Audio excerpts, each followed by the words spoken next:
आप सभी को मेरा नमस्ते है। मैं आप सबका हार्दिक स्वागत करती हूँ और आशा करती हूँ आप सभी लोग सुखी होंगे, स्वस्थ होंगे और प्रसन्न होंगे। आज मैं आप लोगों के लिए जो कहानी लेकर के आई हूँ उस कहानी का नाम है गुरुजी और ये कहानी लिखी है शरद चंद्र चट्टोपाध्याय जी ने। चलिए कहानी शुरू करते हैं। बहुत दिन पहले की बात है। लालू और मैं छोटे छोटे थे। हमारी उम्र होगी करीब 10-11 साल। हम अपने गांव की पाठशाला में साथ साथ पढ़ते थे।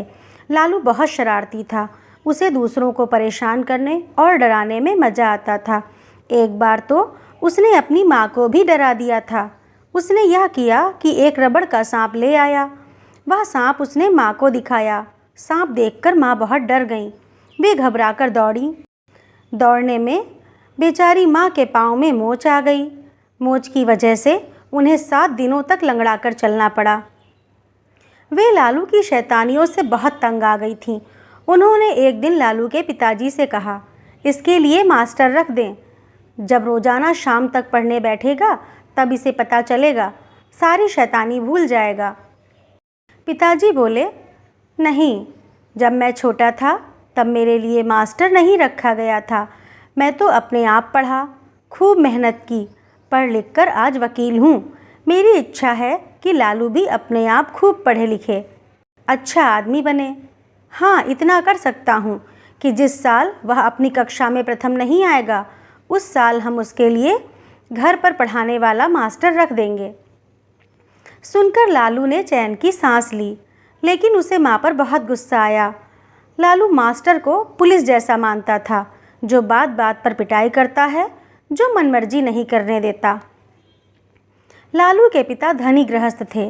कई साल हुए उन्होंने अपना पुराना मकान गिराकर पुनः नया तिमंजिला मकान बनवाया था।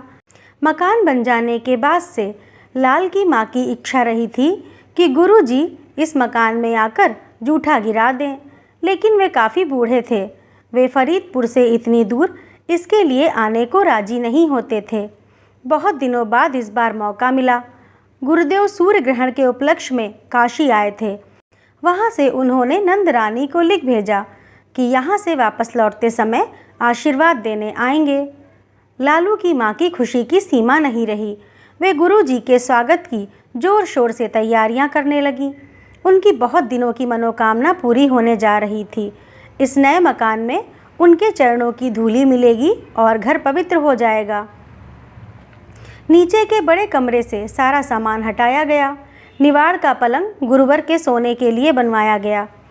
इसी कमरे में उनके लिए पूजा की जगह बनाई गई, क्योंकि उन्हें तिमंजिले पर स्थित पूजा घर में आने जाने में तकलीफ होगी। बहुत दिनों बाद गुरुदेव स्मृति रत्न वहाँ आ गए, लेकिन बड़े कुसमय आए। आसमान बादलों से घिरा हुआ था। बाहर मूसलाधार बारिश हो रही थी और तेज हवा के झोंके चल रहे थे। इधर लालू की माँ को तरह तरह के पकवान बनाने, फल फूल सजाने आदि काम के कारण जरा भी सांस लेने का मौका नहीं मिल रहा था। गुरुदेव के लिए पलंग पर बिस्तर बिछाकर मसहरी लगा दी गई। थके मांदे गुरुदेव भोजन करने के बाद पलंग पर जाकर सो गए। इसके बाद नौकरों चाकरों को छुट्टी दे दी गई। मुलायम बिस्तर पर आराम पाने के कारण गुरुदेव ने मन ही मन नंदरानी को आशीर्वाद दिया।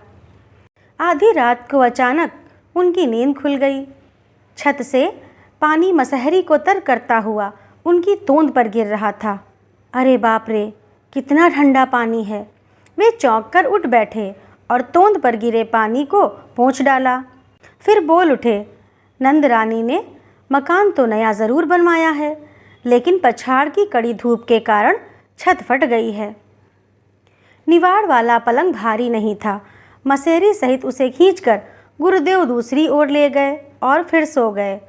लेकिन अभी आधा मिनट से अधिक नहीं हुआ होगा कि पुनः 2-4 बूंदें आ गिरीं। फिर दूसरी ओर ले गए और फिर पहले की तरह पानी गिरा। अब तक बिस्तर काफ़ी भीग चुका था। इतना भीग गया था कि बिस्तर सोने लायक नहीं रह गया। गुरुदेव अब सोचने लगे कि क्या किया जाए। बूढ़े आदमी थे। अनजान जगह में दरवाज़ा खोलकर बाहर जाने से डर लगता ही है, और फिर भीतर रहना भी खतरे से खाली नहीं था। जब छत इस बुरी तरह से फट गई है पता नहीं कब सिर पर गिर पड़े। डरते डरते वे बाहर निकल आए। बाहर बरामदे में एक लालटेन जल रही थी। कहीं भी कोई दिखाई नहीं दे रहा था। चारों तरफ अंधकार ही अंधकार था। पानी जोर से बरस रहा था और वैसे ही तेज हवा चल रही थी। कैसे कोई वहाँ खड़ा रहे? घर के नौकर चाकर भी कहीं नहीं दिखाई दे रहे थे। पता नहीं वे सब किस कमरे में सोते हैं। स्मृति रत्न को इसका ज्ञान नहीं था। 2-3 बार उन्होंने आवाज़ भी दी, लेकिन प्रत्युत्तर में किसी ओर से कोई जवाब नहीं आया। एक ओर एक बेंच पड़ी थी। इस बेंच पर लालू के पिता के गरीब मुवक्किल बैठते हैं। लाचारी में गुरुदेव उसी पर बैठ गए। मन ही मन में उन्होंने यह महसूस किया कि इससे उनकी मर्यादा पर ठेस पहुंची है, लेकिन इस समय इसके अलावा और कोई चारा भी नहीं था। हवा में ठंडक रहने के कारण सर्दी भी लग रही थी। गुरुदेव ने धोती का एक हिस्सा खोलकर सिर पर डाल दिया और दोनों पैर आपस में सटाकर उकई बैठकर यथासाध्य आराम पाने की कोशिश करने लगे। मन बड़ा दुखी हो गया। उधर नींद के कारण आंखें झपी जा रही थीं। गरिष्ठ भोजन करने के कारण कई बार खट्टी डकारें भी आईं। इसी तरह नाना प्रकार की चिंताएं उन्हें सताने लगीं। ठीक इसी समय एक नया उपद्रव प्रारंभ हुआ। पछाह के बड़े बड़े मच्छर कानों के पास गुनगुनाने लगे। ढपती हुई आंखों को उधर ध्यान ही नहीं देना चाहिए, परंतु मन शंकित हो उठा। पता नहीं इनकी संख्या कितनी है। 2 मिनट बाद ही गुरुदेव को मालूम हो गया कि इनकी संख्या अनगिनत है। इस सेना की उपेक्षा करने वाला संसार में कोई बहादुर नहीं था। इनके काटने से जैसी जलन होती थी, वैसी ही खुजलाहट। स्मृति रत्न ने तुरंत उस स्थान को छोड़ने में ही कल्याण समझा। वे वहाँ से कुछ दूर हट गए, मगर मच्छरों ने उनका पीछा नहीं छोड़ा। कमरे के अंदर पानी ने जैसा हाल कर रखा था, उसी प्रकार बाहर मच्छरों का दल भी परेशान कर रहा था। बराबर मच्छरों को भगाने के लिए अंगोछा फटकारते रहने पर भी उनके आक्रमण को रोका नहीं जा सका। थोड़ी देर बाद वे इधर उधर दौड़ने लगे। इस सर्दी में भी वे पसीने से लथपथ हो गए। एक बार उनके जी में आया कि जोरों से चीख उठें, परंतु ऐसा करना बचपना होगा समझकर चुप लगा गए। कल्पना में उन्होंने देखा कि नंद रानी मुलायम बिस्तर पर मच्छरदानी लगाकर आराम से सो रही हैं। घर के सभी लोग भी अपनी अपनी जगह पर सोए हुए हैं, लेकिन उनकी दौड़ धूप में जान फंसी हुई है। तभी किसी घड़ी ने टन टन कर 4 बजने की सूचना दी। वह परेशान होकर बोले, काटो कमबख्तो, खूब काटो, अब मैं तुम्हें भगाने से रहा। इतना कहने के बाद भी वे अपनी पीठ मच्छरों के हमले से बचाने के लिए दीवार से सटाकर बैठ गए। फिर बोले, अगर सवेरे तक जीवित रहा तो इस अभागे देश में फिर कभी नहीं रहने का। पहली गाड़ी से घर चल दूंगा। क्यों यहाँ आने का मन नहीं करता था, अब समझ गया। यही सब सोचते सोचते उन्हें नींद आ गई और रात भर की थकान के कारण वे बड़े बेखबर सो गए। इधर नंद रानी काफ़ी सुबह उठ गईं, क्योंकि गुरुदेव की सेवा में काम करना था। रात में गुरुदेव ने केवल जलपान मात्र किया था। यद्यपि यह जलपान तगड़ा था, लेकिन नंद रानी मन ही मन सोचती रहीं कि अपनी पसंद की चीज़ वह नहीं थी। आज उस घाटे को पूरा करने की इच्छा उनके मन में हुई। नीचे उतरने पर उन्होंने देखा गुरुदेव जी के कमरे का दरवाज़ा खुला हुआ है। गुरुदेव मेरे पहले ही उठ गए जानकर वे बेहद लज्जित हुईं। कमरे के भीतर झांक कर देखा तो वे नदारद थे। यह क्या हुआ? दक्षिण की चारपाई उत्तर की ओर कैसे चली आई? उनका झोला खिड़की के पास बाहर पहुंच गया था। पूजा के सामान और आसन आदि दूर बिखरे पड़े थे। बात कुछ समझ में नहीं आ रही थी। बाहर आकर वे नौकरों को बुलाने लगीं। नौकरों में कोई भी तब तक नहीं जागा था। उन्होंने सोचा, जब यह हालत है तो गुरुजी कहाँ गए? अचानक नंद रानी की नज़र एक ओर उठी। अरे यह क्या है? एक कोने में अंधेरे में आदमी की तरह ना जाने कौन बैठा है। हिम्मत करके वे आगे बढ़ाईं तो देखा, अरे ये तो गुरुदेव हैं। आशंका से चिल्ला उठी, गुरुजी। नींद टूटने पर स्मृति रत्न ने आंखें खोलकर देखा, फिर धीरे धीरे सीधे बैठ गए। नंद रानी चिंता और भय के कारण अवरुद्ध कंठ से पूछ बैठी, गुरुजी आप यहाँ क्यों बैठे हैं? स्मृति रत्न उठ खड़े हुए और बोले, बेटी रात भर मेरे दुखों की सीमा ही नहीं रही। क्यों गुरुदेव? तुमने नया मकान बनवाया तो ज़रूर है, मगर बेटी ऊपर की सारी छत चटक गई है। रात भर पानी की बूंदें टप टप मेरे ऊपर गिरती रहीं। कहीं छत ना गिर जाए इसीलिए डरकर बाहर भाग आया, लेकिन यहाँ भी बचाव नहीं कर सका। टिड्डियों की तरह मच्छरों ने मेरा आधा खून पी लिया।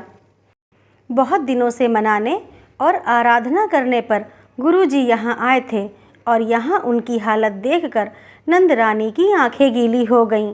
बोली, मगर गुरुदेव यह मकान तो तिमंजिला है, बरसात का पानी 3-3 छतों को पार करके कैसे गिर सकता है? कहते कहते अचानक नंद रानी रुक गईं।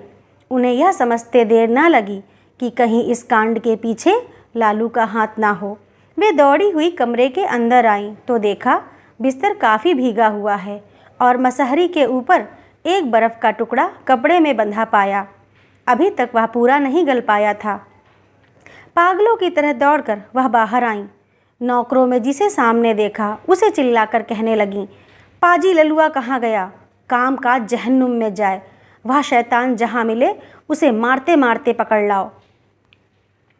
लालू के पिता उस समय नीचे उतर रहे थे। पत्नी का चीखना चिल्लाना देखकर वे हैरान रह गए। उन्होंने पूछा, आखिर हुआ क्या? यह क्या कह रही हो? नंद रानी ने रोते हुए कहा, या तो ललुआ को घर से निकाल दो, नहीं तो मैं आज गंगा में डूबकर अपने पापों का प्रायश्चित करूंगी। मगर किया क्या है उसने? बिना अपराध ही गुरुदेव की कैसी गति बना दी है उसने। आओ आकर अपनी आंखों से उसकी करनी देख जाओ। सभी अंदर आ गए। नंद रानी ने सब दिखाया और सुनाया। फिर पति से बोली, अब तुम ही बताओ, इस शैतान लड़के को लेकर कैसे इस घर में रह सकते हैं? गुरुदेव की समझ में सारी बात आ गई। अपनी बेवकूफ़ी पर वे खिलखिलाकर हंस पड़े। लल्लू के पिता दूसरी ओर मुंह फेर कर खड़े हो गए। एक नौकर ने आकर उन्हें बताया, लल्लू बाबू कोठी में नहीं हैं। दूसरे ने आकर बताया कि वह मौसी के यहाँ मिठाई खा रहे हैं। मौसी ने उन्हें आने नहीं दिया। मौसी से मतलब है नंद रानी की छोटी बहन। उसके पति भी वकील थे। वे दूसरे मोहल्ले में रहते थे। इसके बाद 15 दिनों तक लालू ने इस मकान में पैर नहीं रखा। तो दोस्तों, कैसी लगी आप लोगों को यह कहानी? अगर अच्छी लगी हो तो लाइक करिए, शेयर करिए और ऐसी ही और कहानियों के लिए मेरे चैनल को सब्सक्राइब करिए। धन्यवाद।